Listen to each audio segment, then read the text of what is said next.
Granulating watercolour pigments. What are they and how do they work? Now this is a Patreon question from one of my members called Louise. Thank you, Louise. Just some quick things about granulating colours. How to mix them, how to apply them to the paper, and also a few odd examples on how to use them. So I think it's about time we got them brushes wet, don't you? Let's get started. Now when I look at my palette of colours here, there are some which granulate. So for example, we've got Viridian Green, that's a granulating pigment. Let's just try that one first of all. If I go really thick with that, and I mean really thick, as thick as I can get it anyway, so not much water on the brush, so more pigment on the brush and not water. Okay, if I paint that, say there, you probably find that this doesn't seem to granulate or part company much. And all granulating is, which is either highly granulating pigments which the manufacturers use, or natural granulating pigments as well. Now what granulating basically does, if I just put a little bit of water there like that, cleanish, yeah, that'll do. Let it soak into the paper. Let's get some of that same colour, Viridian Green, and water that down. And basically what the pigments do, they soak into the texture of the paper.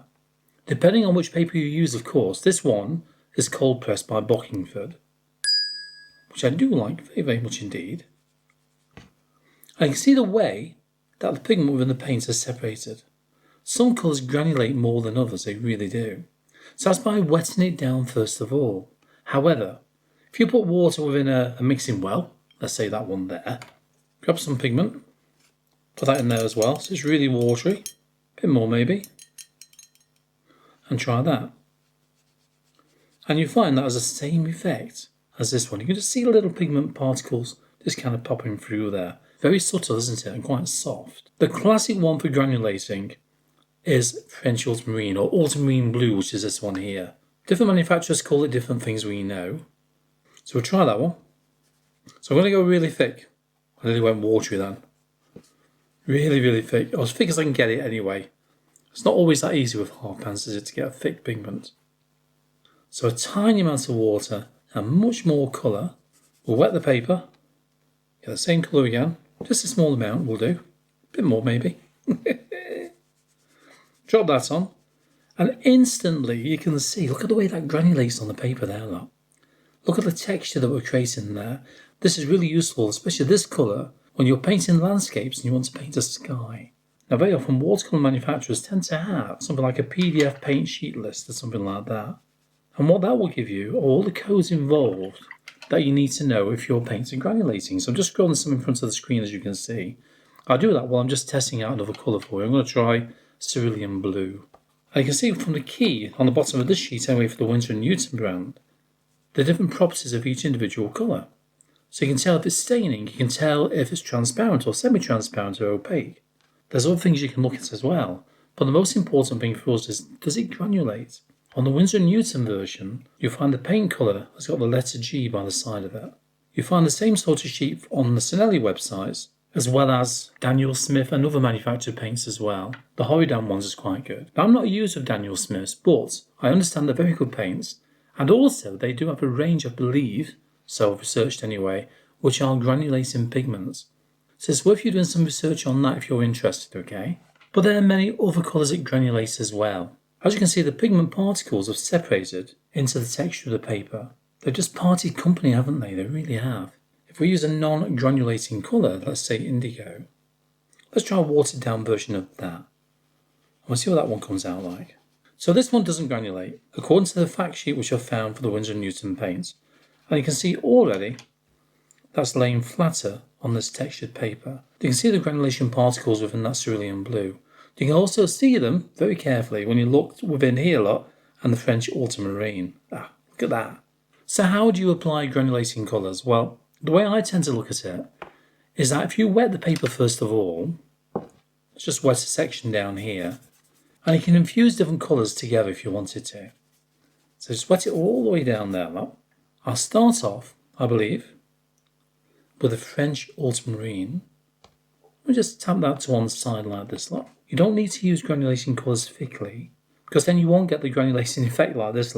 As you can see here, you can't see it with a thicker version, can you, at all? But when you water it down, that's when the effect starts to happen. I also believe ultramarine violet is a granulating colour as well, within my selection here anyway.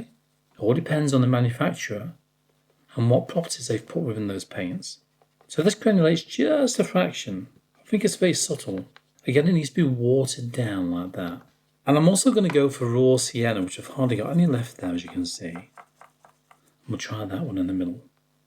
Not too thick, remember. The consistency of this paint is more watery.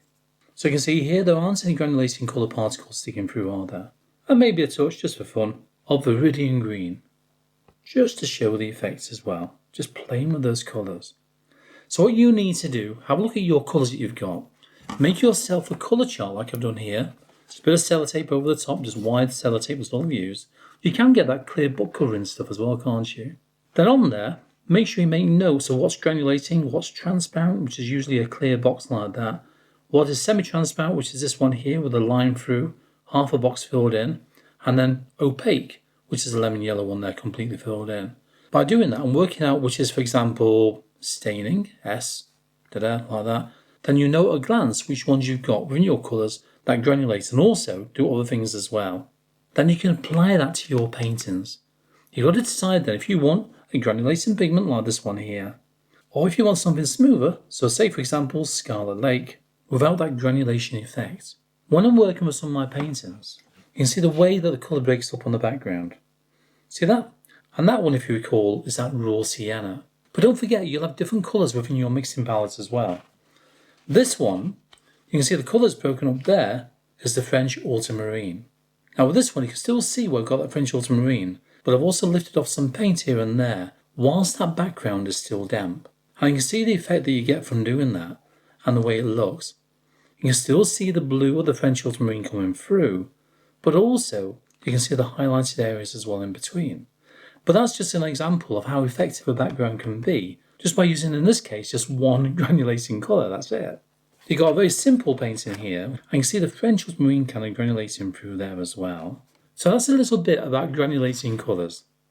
Now if you fancy another tips and tricks video, have a look at that link to the top right hand corner of the screen.